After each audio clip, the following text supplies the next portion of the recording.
조금 전에 얘기했던 것처럼 우리 삶의 현장은 어, 참 어, 혼란하다 이렇게 볼 수가 있습니다. 혼란하다. 어떤 일이 벌어질지 알 수 없는 그런 현장 속에 있다.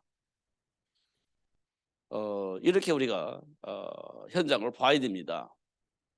언제 어떤 일이 벌어질지 알 수 없는 그런 현장 속에 우리가 있는 겁니다.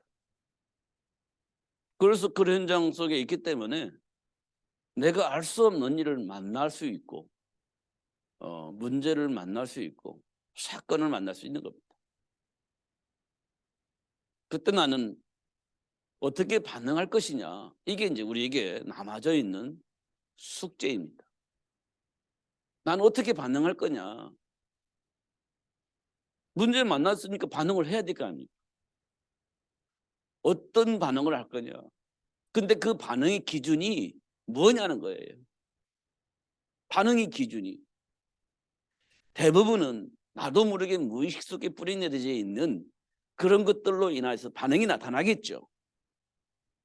그걸 확인해 보니까 감으로부터 내려왔던 삶의 체질들이 나도 모르게 내 안에 무의식 속에 있었기 때문에 나타나는 것으로 확인할 수 있을 겁니다. 그래서 우리는 뭐라고 말하냐, 가문의 문제 이렇게 얘기할 수 있습니다.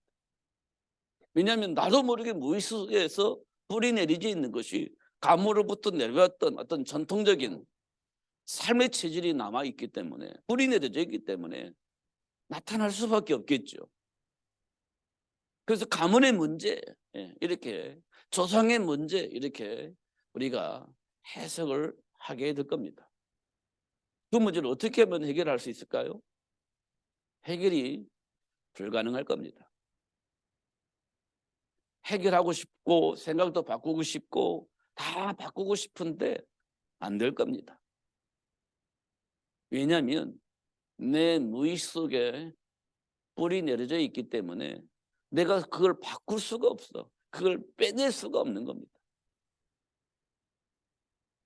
그래서 우리는요, 알겠는데 막 계속해서 나오니까 답답한 겁니다. 그러면 무슨 문제가 오겠죠? 정신 문제가 오는 겁니다.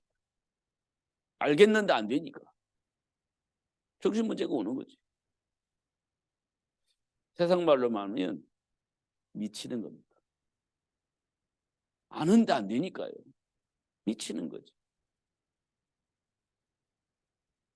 그런 상황에까지 우리는 오는 겁니다. 그건 어쩔 수 없는 반응이에요. 삶 속에서 일어나는 일들이니까 어쩔 수가 없는 겁니다.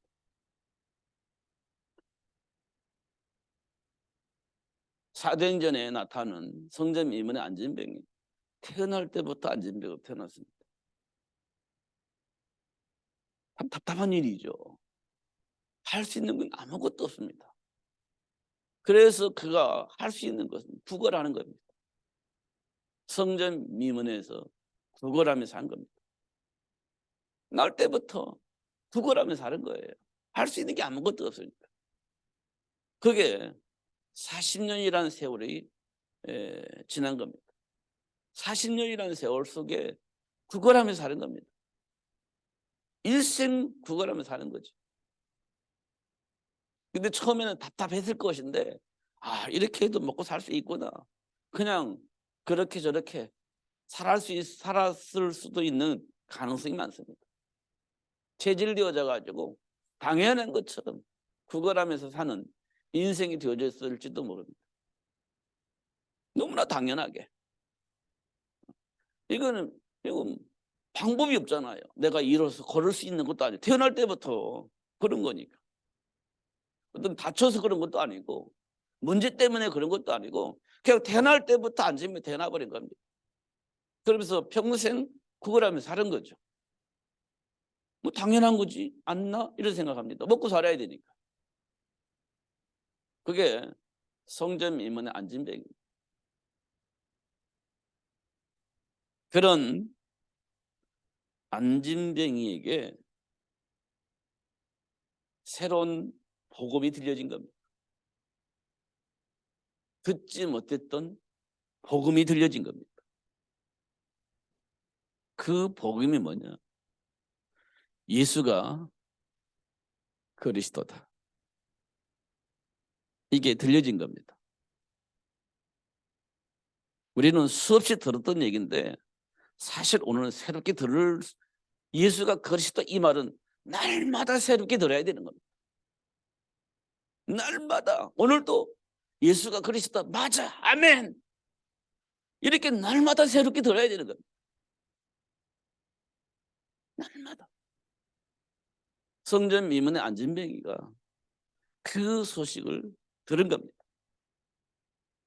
근데 안진뱅이는 한 가지 소원밖에 없습니다. 내가 먹고 살아야 되니까, 내가 먹고 살아야 되니까 돈 주세요, 이것밖에 없습니다. 돈 있어야 내가 먹고 삽니다. 돈 주셔야 됩니다. 그렇지 않으면 나는 먹고 살 길이 없습니다. 내가 할 수 있는 일이 아무것도 없어요. 당신이 나한테 돈 안 주면 나는 먹고 살 수가 없습니다. 돈 주세요, 이겁니다.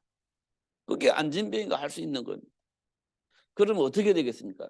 최소한 최대한으로 나를 불쌍히 여기도록 보여주는 겁니다.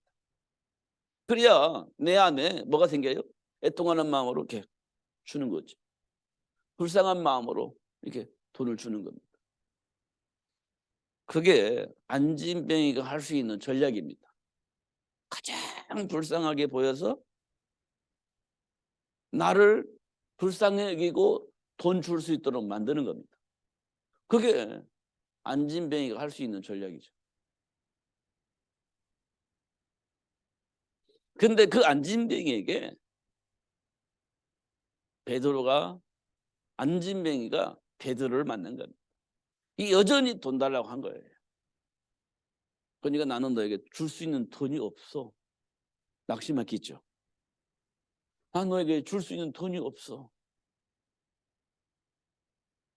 그런데 내가 가지고 있는 거 너에게 줄게. 뭔데요? 난 돈이 필요한데. 아니, 난 돈 없는데 내가 가지고 있는 거 너에게 줄게. 그게요, 놀라운 일인 겁니다. 40년 동안 한 번도 일어나 보지 못했던, 걷지도 못했던 안진뱅이에게 베드로가 한 얘기입니다. 나에게 있는 것 너에게 주노니 나사렛 예수 이름으로 일어나 걸으라. 나사렛 예수 이름으로 말하노니 일어나 걸으라. 한 번도 상상할 수 없는 일인데요, 그 안진뱅이가 일어납니다. 걸어봅니다. 그리고 뛰어보기도 합니다. 와, 그 안진뱅이가 하는 얘기입니다. 그리스도를 보내주신 하나님을 찬양합니다. 그리스도를 보내주신, 이 말이 굉장히 중요한 거예요. 그리스도를 보내주신 하나님을 찬양합니다. 이렇게 된 거예요. 여러분, 그리스도를 보내주신 하나님을 향한 내 마음이 어떻습니까? 정말 감사합니까? 정말 감사해야 됩니다. 사도 바울은 우리를 향해서 뭐라고 했냐면 본질상 진노의 자녀라고 얘기를 했습니다. 본질상 진노의 자녀.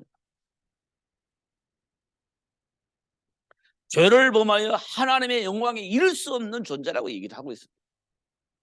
그러면서 일생 동안 마귀에게 종노릇 하며 살다가 지옥에 가야 할 존재라고 얘기를 하고 있는 겁니다. 사도 바울이 그랬어요. 그런 우리에게 하나님이 그리스도 되신 예수를 보내주신 겁니다. 왜 보내주셨을까요?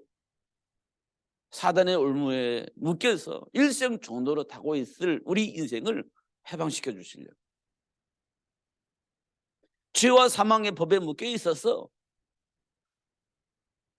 사단에게 날마다 굴복할 수밖에 없는 우리를 향하여 해방시켜 주시려고. 우리가 왜 무릎 꿇는지 아세요? 죄와 사막이 법에 묶여 있어서 더 이상 사단을 향해서 대적할 수가 없어서 무릎을 꿇는 거예요. 두려우니까. 염려가 되니까. 결국 죽음에 대한 두려움이거든요, 그게. 실패의 두려움은 곧 죽음에 대한 두려움이에요. 그 무릎 꿇는 거지. 근데 그 무릎 꿇을 수밖에 없는 이유는 사망의 법을 사단이 가지고 있으니 무릎 꿇어야 그래도 살 수 있는 거니까 무릎 꿇는 겁니다. 그게 우리가 삶의 현장에서 한계를 만나면 무릎 꿇을 이유는 그거예요. 사망의 세력을 가지고 있는 사단에게 무릎 꿇어야 살 수 있기 때문에 무릎 꿇는 겁니다. 그게 우리가 만난 한계예요. 더 이상 버틸 수가 없는 거죠. 그럼 뭐 어때요? 일생도 그렇게 살아야 되는 겁니다. 그래서 지옥 가야 되는 거죠.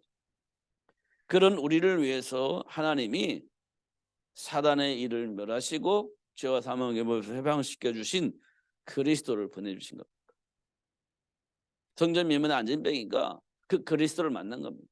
그 그리스도를 보내주신 하나님께 감사하며 찬양을 한 겁니다. 뛰기도 하고 걷기도 하면서 그 하나님을 찬양한 거예요. 무슨 허물 때문에 막 죽이고 살리고 그럴 수준이 아닙니다. 우리는. 그럼 이간질 당하는 거예요. 왜곡당하는 겁니다. 그게. 바리새인들이 했던 것이지. 맞는 것 같은데 그게요. 마귀가 가장 좋아하는 일이었습니다. 우리가 그렇게 살면 안 되지 않습니까?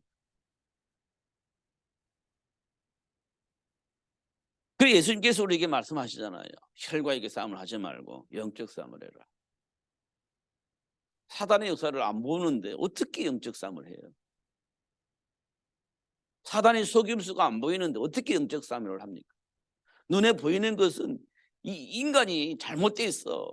생각이 잘못됐고 삶도 잘못됐고 인격도 잘못됐고 삶의 규모도 잘못됐고 보이는 건 그거밖에 안 보이는 겁니다. 영적 배경이 안 보입니다. 그럼 우리가 영적 싸움을 하겠습니까? 혈과 육의 싸움을 하겠습니까? 당연히 혈과 육의 싸움을 할 수밖에 없는 거지. 보이는 게 그거밖에 없으니까. 그러면 그 배경을 그거 바꾸시겠어요? 절대 안 바뀝니다. 왜 안 바뀌냐? 그렇게 할 수밖에 없는 배경이 사단이 잡고 있기 때문에 그래요. 사단에 의해서 나타난 것이기 때문에 사단이 없어져야 그 문제가 해결되는데 그 문제를 해결하려고 막 인격을 잡고 막 삶 규모 잡고 아무리 때려잡아도 그건 안 돼요. 베이스가 사단이기 때문에. 근데 사단을 때려잡아야 그게 바뀌는 겁니다. 근데 사단이 안 보여. 싸울 수가 없는. 이 부분을 꼭 기억을 해야 됩니다. 이 부분을.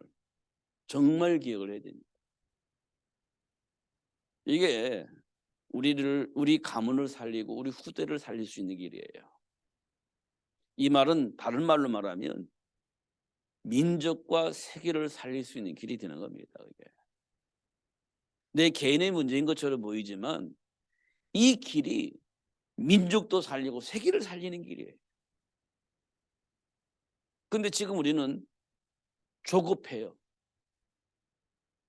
당장 내 문제 해결해야 되고 우리 자녀 문제 해결해야 되고 가족 문제 해결해야 되고 이게 조급한 겁니다. 그것 때문에 너무 좁게 봐요. 그러면서 바꾸려고 하다 보니 혈과 육의 싸움을 하는 겁니다. 그러면 될 것 같거든요. 생각만 바꾸면 되지. 얼마나 쉬워요. 삶의 규모만 바꾸면 되지. 얼마나 쉬워요. 체질을 바꾸면 되지. 얼마나 쉬워요. 말로는 쉽습니다. 그게요. 생각을 바꾸면 되지. 그렇지 않습니까? 생각을 바꾸면 규모도 바뀌어져요. 체질도 바뀌어지는 겁니다. 근데 그 생각이 안 바뀌어지는 겁니다. 그러니까 싸우는 거예요.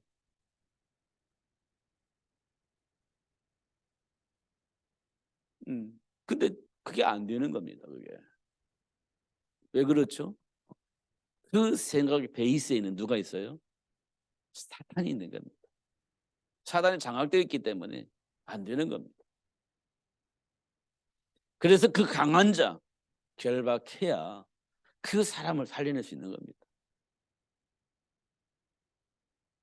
보여줘야 됩니다.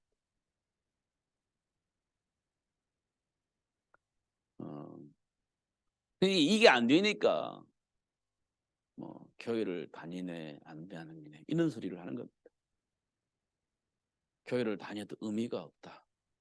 말씀을 들어도 의미가 없다. 막 이렇게 되는 겁니다. 이제 이게 안 들리니까 그렇습니다. 그러면 어떻게 되겠어요? 나름대로 삶의 규모를 가지고 살려고 노력을 하겠지만 사단의 올무에서 못 벗어나는 겁니다. 그러면 어떻게 되겠어요? 하나님이 약속하신 축복을 누릴 수 없는 상태에서 삶을 살겠죠. 물론 내 비례 문화 속에서 잘 먹고 잘 살 수는 있을지 몰라요. 뭐 불신자도 잘 먹고 살 수 있으니까요. 그것만이라면 그 사람이 성공할 수도 성공한 사람일 수도 있어요. 근데 부자와 거지 나사처럼 결국은 죽어서 결론이 나요. 뭐 죽고 나서 뭐 어떻게 알아요? 뭐 그럴 수도 있지 뭐. 그런데 분명한 것은 죽음 이후에는 영원한 세상이 기다리고 있다는 겁니다. 우리는 제한적인 세상 속에서 살 수 있어요. 즉 우리는 제한적인 세상 속에서 삽니다. 끝이 있는 세상에서 사는 거예요. 이 세상 끝이 있는 세상입니다. 근데 죽음 이후에는 영원한 세상이에요. 죽음 이후에는. 그러면 영원한 세상 속에서 어떻게 살아야 되겠어요? 행복하게 살아야지.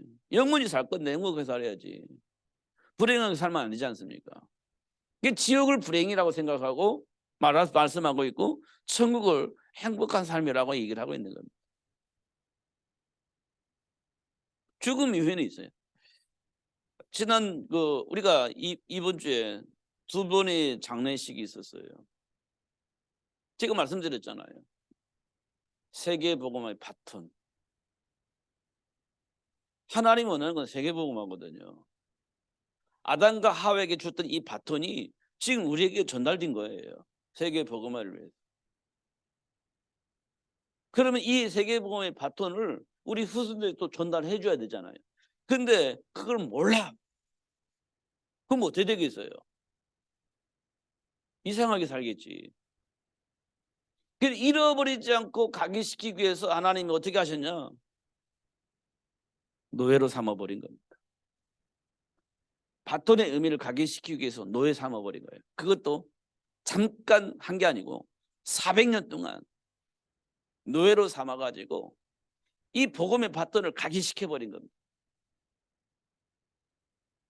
노예 생활은 너무 힘들고 힘들었겠죠. 그런데 하나님은 세계복음화라고 하는 목적을 두고 언약을 각인시키는 방법으로 그렇게 쓰신 거예요. 그리고 포로 잡혀가기도 하고 속국이 되어지게 하기도 하고 그래서 하나님이 원하시는 것이 무엇인지를 알 수 있도록 그렇게 축복하신 겁니다. 그래서 계속 이 바톤이 전달되어져서 세계가 복음화되어질 수 있도록 하시는 하나님의 역사를 보게 되는 거죠. 제가 어저께 또 장례식에 갔었는데 그분들에게는 제가 이런 말씀했습니다. 마태복음 1장에 보면 예수 그리스도에 대한 족보가 나오는데요. 아브라함과 다윗의 족보 이렇게 되어 있습니다. 족보라고 쭉 써 있는데 거기에 뭐라고 써 있냐면 아브라함은 이삭을 낳고 이삭은 야곱을 낳고 쭉 써 있습니다. 낳고 그래서 어떻게 돼요? 동정녀 마리아를 통해서 예수님이 오시는 겁니다. 낳고가 없으면 예수님 못 오셔요. 근데 낳고가 있었기 때문에 예수님이 오셨죠. 근데 그 과정 속에 유다를 통해서 낙고가 끝날 뻔했습니다. 유다가 뭔가 오해를 해서 낙고가 끝날 뻔했어요. 그걸 알고 있는 다말이 유다의 씨를 받아서 낙고를 연결시킵니다. 그래서 예수님이 땅에 오세요. 이게 낙고가 얼마만큼 중요하냐? 생육하는 것이 얼마만큼 중요하냐? 예수님이 올 수 있는 길을 만들어내는 겁니다. 그게 생육의 법이에요. 사단은 어떻게 하겠습니까? 그걸 못하게 만드는 거지. 사단은 그걸 못하게 만드는 겁니다. 왜? 예수님 오시면 안 되니까. 그래서 모세를 죽이려고 했고, 예수님이 태어났을 때는 2살 이하 모든 다 죽였고, 오면 안 되는 거니까. 그게 세상 풍조입니다. 사단의 역사예요. 정사와 권세자를 통해서 역사는 악한 영이 그런 짓을 하는 겁니다.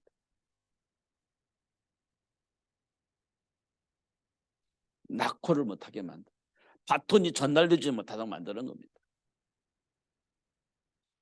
그래서 제가 어저께 그런 얘기했습니다. 낙호. 그러면서 헤어짐도 있지만 낙호도 있다. 이런 얘기를 했습니다. 장례식장에서 하는 얘기입니다. 제가 예배하면서. 헤어짐의 아픔이지만 아니, 이 헤어짐이 있으면 또 낙호가 있다. 그래서 세계 복음화를 향해서 달려갈 길을 갈 수 있도록 축복하신다. 그게 어디서 나오냐? 가문의 축복이다. 그게 가문의 축복이다.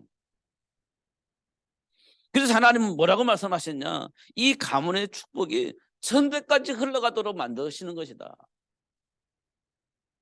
이렇게 말씀을 전달했습니다. 우리는 한 번 더 깊이 생각을 해야 됩니다. 육신적인 복 받으려고 예수 믿는 것도 맞지만 더 중요한 것은 하나님이 원하시는 그 일을 위해서 인도받는 삶이 굉장히 중요하다. 그게 뭐냐? 생명운동이. 제가 오늘 좀 감사하면서도 행복하면서도 슬픈 마음이 있었습니다. 그게 뭐냐면 애통하는 마음이에요. 마태복음 5장에 보니까 애통하는 자는 복이 있다 이렇게 있습니다. 애통하는 마음이에요. 그 애통하는 마음이 어디서 왔냐면요, 영적 사실을 모르고 보란 듯이 살려고 하는 사람들을 볼 때 애통한 마음이 생기는 겁니다. 왜냐? 알기 때문에 그래요. 알기 때문에. 배경을 알기 때문에. 모르는 사람은 보란 듯이 막 살잖아요. 성공도 했고 가진 거 다 가지고 있고 아는 것도 많고 막 보란 듯이 사는 겁니다. 근데 그 배경이 막이야. 육신적으로는 보잘 것 없는, 부족한 게 전혀 없는데 알고 보니까 그 사람의 삶의 배경이 막이야. 그 사실을 안다면 우리 마음은 어떤 마음이어야 되겠어요? 부러움이 대상이 아니라 애통하는 마음을 가지는 겁니다. 저 사람은 척이 없었더라면, 조금만 더 고통스러웠더라면, 조금 더 힘들었더라면 하나님을 만날 수도 있었을 텐데 전혀 부족함이 없어서 하나님 만날 수 있는 길이 없는 겁니다. 그 사실을 알고 나니까 내 마음속에 그 사람을 향하여서 애통한 마음이 생기는 겁니다. 그러면 뭐라고 해야 되겠어요? 도와줘야 되겠죠. 그리스도 안에 있는 생명의 복음을 알 수 있도록 도와줘야 되겠죠. 어떻게 도와줄까? 어떻게 하면 그 사람이 이 복을 받을 수 있을까? 우리가 제가 초등학교 때 들었던 얘기잖아요. 지금 여러분들 알잖아요. 어떤 나그네가 길을 걸어가는데 바람 장군과 햇빛 장군이 싸우는 거예요. 아니, 싸우는 게 아니라 이렇게 내기를 하는 겁니다. 어떤 내기를 하냐면 저 나그네 옷을 누가 벗길 수 있을까? 누가 벗길 수 있을까? 근데 바람 장군이 그건 당연히 내가 벗기지 이렇게 얘기를 한 겁니다. 세게 바람 불면 당연히 옷을 벗을 수 있어. 벗길 수 있어. 너는 그런 거 없잖아. 힘이 없잖아. 안 돼. 내가 이기지. 한번 대결하자. 이렇게 한 겁니다. 그래서 그럼 넘어져. 그래야 저 바람 장군이 막 세게 태풍을 부는 겁니다. 근데 나그네가 옷을 벗는 게 아니라 옷을 안 벗으려고 막 턱 싸매는 겁니다. 아무리 바람을 세게 불어도 이게 옷을 벗길 수가 없어요. 막 그럴수록 그 나그네가 더 옷을 붙잡고 있으니까 안 되는 겁니다. 실패했습니다. 그러니까 바람 장군이 햇빛 장군에게 얘기를 하는 겁니다. 네가 해봐. 네가 해봐. 이렇게 했습니다. 그러니까 햇빛이 따뜻하게 햇빛을 내리는 겁니다. 따뜻하게 햇빛을 내리니까 이 나그네가 자동적으로 옷을 벗어. 자동적으로 옷을 벗어. 제가 학교에서 배운 겁니다. 어릴 때 배운 거예요. 이게 교육이라는 겁니다. 교육. 이게 교육인 겁니다. 학교에서 우리에게 주신 교육이에요. 그럼 어떻게 하면 이 세상이 이 세상이 어떻게 하면 되겠냐? 따뜻해야 된다. 힘으로 되는 게 아니다. 따뜻한 거다. 그렇게 얘기를 하는 겁니다. 우리는 힘으로 뭔가 할 수 있을 거라고 생각하지만 그렇지 않아요. 따뜻함이 삶의 문제를 해결하는 거예요. 그게 애통하는 마음입니다. 애통하는 마음입니다. 근데 우리는요, 아니, 버릇을 고쳐야 돼. 물론 버릇을 고쳐야 됩니다. 강함으로 고쳐지지 않습니다. 따뜻함으로 고쳐야 됩니다. 그렇게 우리가 교육을 받았어요. 근데 삶의 현장은 사실은 만만치 않습니다. 복의 근원으로 부름받은 아브라함에게 기근이 오는데 선택의 여지가 하나도 없지. 선택의 여지가 없습니다. 먹고 사는 것이 최우선이 되어져 있는 겁니다. 기근 만났으니까. 다른 거 필요 없어요. 일단 먹고 사는 것이 최우선이에요. 기근 만났으니까. 그렇지 않습니까? 그럼 어떻게 해야 돼? 애굽으로 내려가야지. 이게 우리가 살고 있는 삶의 현장입니다. 만만치 않은 겁니다, 그게.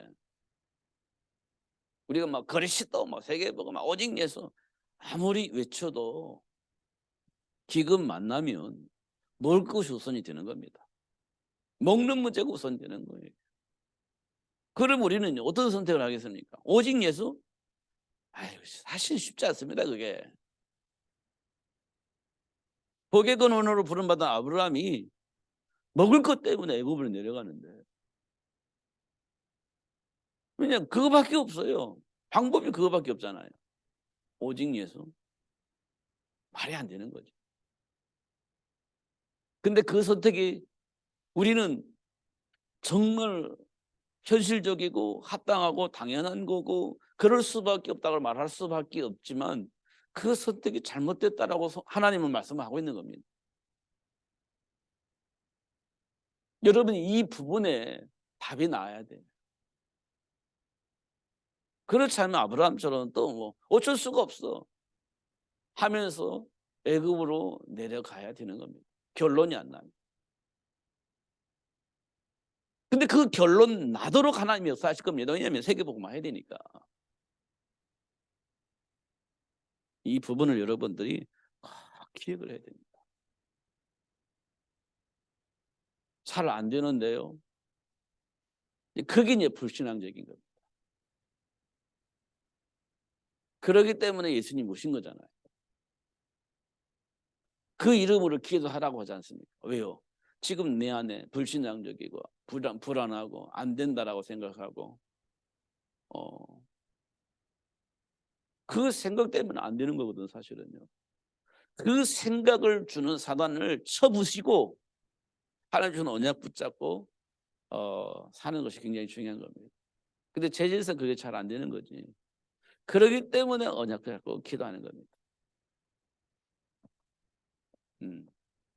그러니까 사단의 역사를 우리가 분명히 봐야 돼. 모든 삶의 배경이 누가 있다고요? 사단입니다.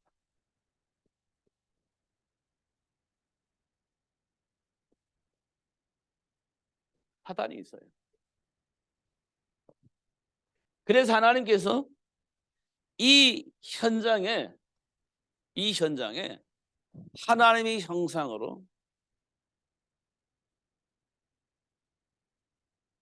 인간을 창조하신 겁니다. 삶의 배경이 사탄이기 때문에 하나님의 형상으로 인간을 창조하신 거예요. 왜요? 사단의 일을 이겨먹을 수 있도록 하기 위해서.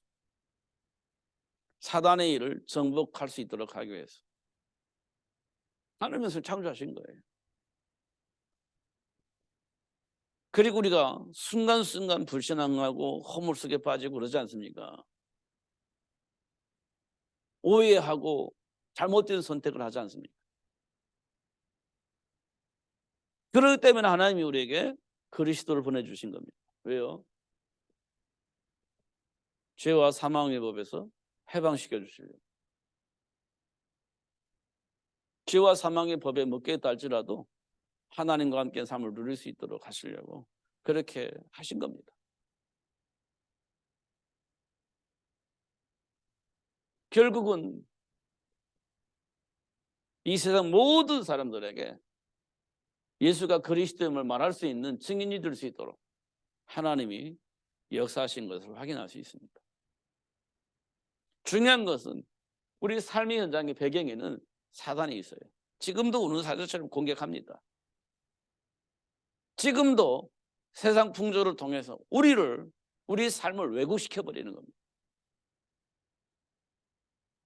그럼 우리는 당하는 거예요.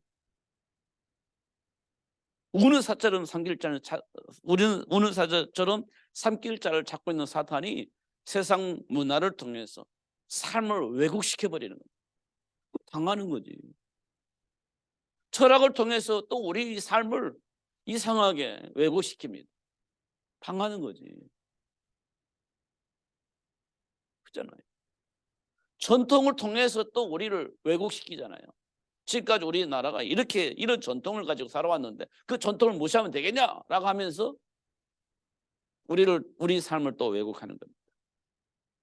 그게 우리 삶 속에 일어나는 겁니다. 제가 어릴 때 항상 이슈가 된 거 뭐냐면 가문의 제사 어떻게 할 거냐. 이것이 항상 이슈가 됐습니다. 제가 어릴 때. 그러면 막 드려도 된다, 안 드려야 된다, 막 이렇게 이슈가 된 겁니다. 그러면 대부분 어른들은 너는 부모도 없이 태어났냐, 막 이렇게 얘기를 하는 겁니다. 그럼 할 말이 없지. 내가 부모 조상이 있기 때문에 내가 있지. 그 조상을 섬겨야지. 조상의 예배를 그 제사를 지내야지. 이렇게 얘기하면 할 말이 없는 겁니다. 이게 전통이거든요, 이게. 그것 때문에 막 다투는 겁니다. 그 이제 제 어릴 때 그런 배경이 있었습니다. 그러니까 하다가 조영기 목사님이 제사 지내도 된다 이렇게 말했다가 막 굉장히 공격을 받았죠. 이단으로 정죄받기도 했습니다. 근데 그걸 풀었죠. 어떻게 풀었는지 모르겠습니다만 어쨌든 풀었어요. 내가 실수했다 뭐 이런 식으로 어떻게 얘기를 했는지 모르겠습니다만 그렇게 풀었습니다. 그만큼 예민한 겁니다. 이게 전통이 예민한 거예요. 왜냐하면 사람들이요, 그 전통 대로 교회 안 나와, 신앙생활 안 해. 그러니까 그래도 된다 이렇게 되는 겁니다. 그러면서 이제 신앙생활 할 수 있도록 만드는 거죠. 그러다가 굉장히 공격을 많이 받았어요. 이게 삶 속에서 일어나는 일들입니다. 삶 속에. 그래서 하나님 우리를 하나님의 세상을 창조하셨다. 이 부분을 우리가 기억을 해야 됩니다. 그래서 하나님 우리와 함께 하시려고 이렇게 창조하셨구나. 이렇게 알게 되어지는 겁니다. 중요한 것은 아담과 하와에게 하나님 주신 축복이 뭐냐면 생육입니다. 생육의 복. 생육의 복. 이 말은 뭘 의미하느냐면 지속이라는 겁니다. 지속. 예, 지속. 언제까지요? 세계 복음화가 될 때까지 이게 지속되어지는 겁니다. 이제 우리는 천년만년 오래 사는 게 아니고 성경에 보면 70이나 80 사는 걸로 되어 있으니까, 그럼 70년 살고 80년 살고 죽으면 끝이잖아요. 그럼 세계복음화 할 수 있는 사람이 없어지잖아요. 그러니까 이 전달받아서 지속적으로 세계복음화를 향해서 살 수 있는 사람을 만들어내는 겁니다. 그게 생육의 복이에요. 우리는 잘 먹고 잘 사는데 초점이 맞춰져 있는데 하나님은 세계복음화에 초점이 맞춰져 있는 겁니다. 세계복음에 초점이 맞춰져 있는 거예요. 근데 이 속에 있으면 우리는 뭐지라고 생각할 수 있는데요, 이 속에 있으면 하나님이 이 세계복음화를 위해서 준비한 축복을 보게 된 겁니다.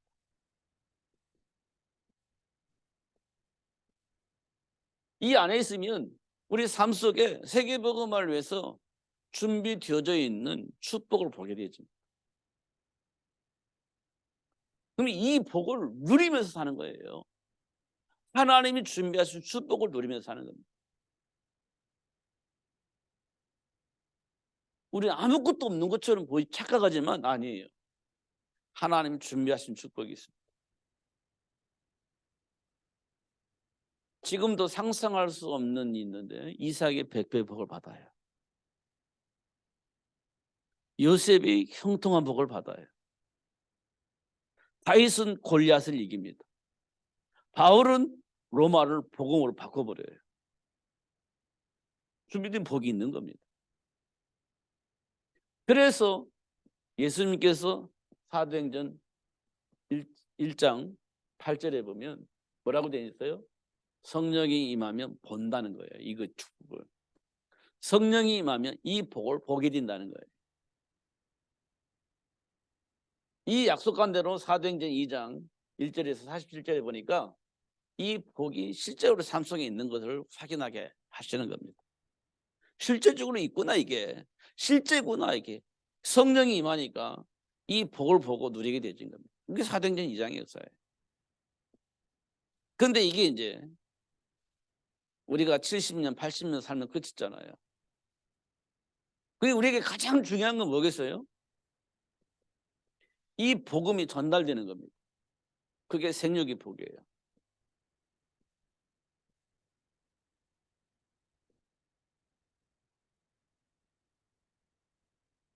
이게 중요하죠.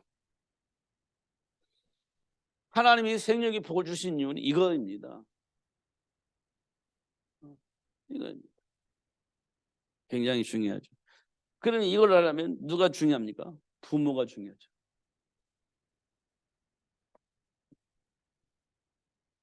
이런 것들을 우리가 확인할 수 있어요. 그래서 주 안에서 항상 기뻐해라. 우리는 상상도 할 수 없는 이 복을 하나님께로부터 받아요. 상상할 수도 없는데 이 복을 받아요, 하나님께로. 그래서 우리가 뭐 합니까? 주 안에서 항상 기뻐해라. 이렇게 말씀을 하고 있습니다. 항상 기뻐해라. 마음이 안 들지만 마음이 안 들 수밖에 없었던 나의 실체를 보는 것이 굉장히 중요합니다. 그게 기준이거든요. 실체. 제가 오늘 시찰에 가서 어떤 목사님이 이런 얘기를 해요. 어떤 아이가 지금 고등학교 3학년인가 봐요. 2학년인지 모르겠습니다만 걔는 뭐 전교에서 1등을 한다는데 시험을 보면 100점 맞는데요. 시험을 보면 100점 맞는데요. 그게 어렵지 않다라는 거예요. 어렵지 않다.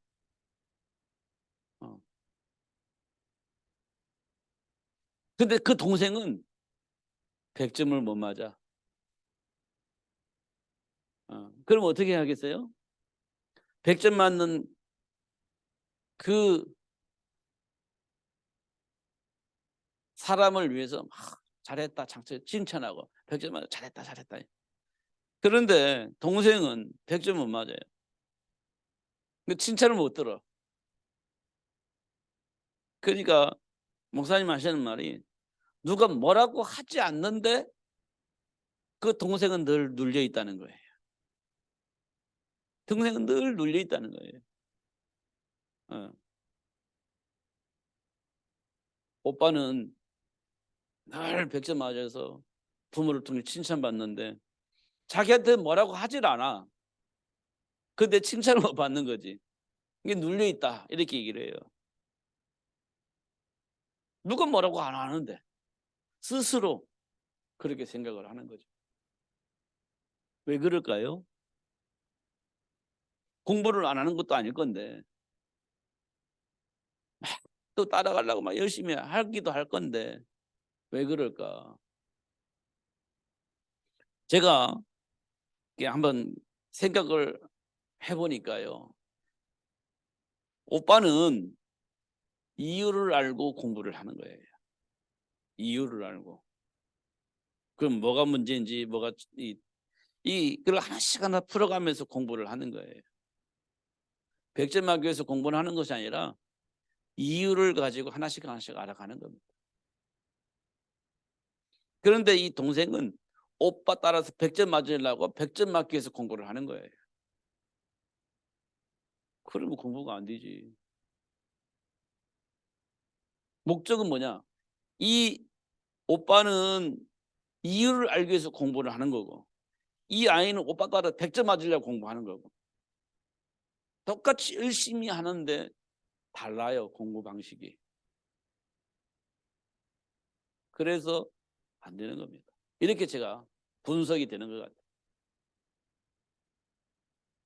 우리는 100점보다는 삶의 문제가 뭐고 해답이 뭔지를 알기 위해서 공부를 한다면 공부도 재미있고 쉽고 분명한 답을 가지고 있기 때문에 응용력도 생기고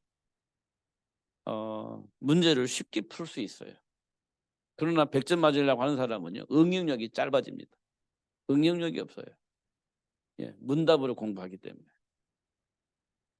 그래서 조금만 이렇게 꼬아버리면 답을 못 써요.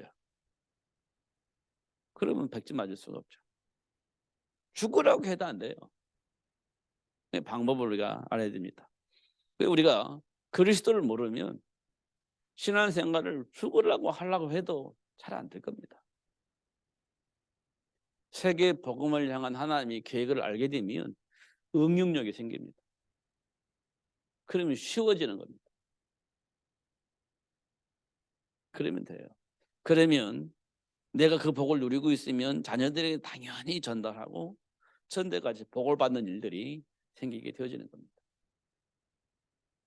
하나님이 우리에게 주신 생육의 복입니다. 그 복을 하나님 주시고 우리에게 말씀하시기를 주 안에서 항상 기뻐하라. 내가 다시 말하노니 기뻐하라. 이렇게 말씀하고 있습니다. 의비를 가지고 승리하면서 하나님께 마음껏 영광 돌리는 여러분의 삶이 되어지기를 예수님으로 축복합니다. 기도하겠습니다. 하나님 아버지 감사합니다. 오늘도 그리스도 안에서 주어진 복을 주시고 알게 하시고 누릴 수 있도록 역사해 주심을 감사합니다. 속지 않도록 성령으로 충만케 하시고 하나님의 말씀을 주신 이유를 알게 하시고 그 안에 준비된 축복을 보고 누릴 수 있도록 역사하여 주옵소서. 예수 그리스도 이름으로 기도하옵나이다. 아멘.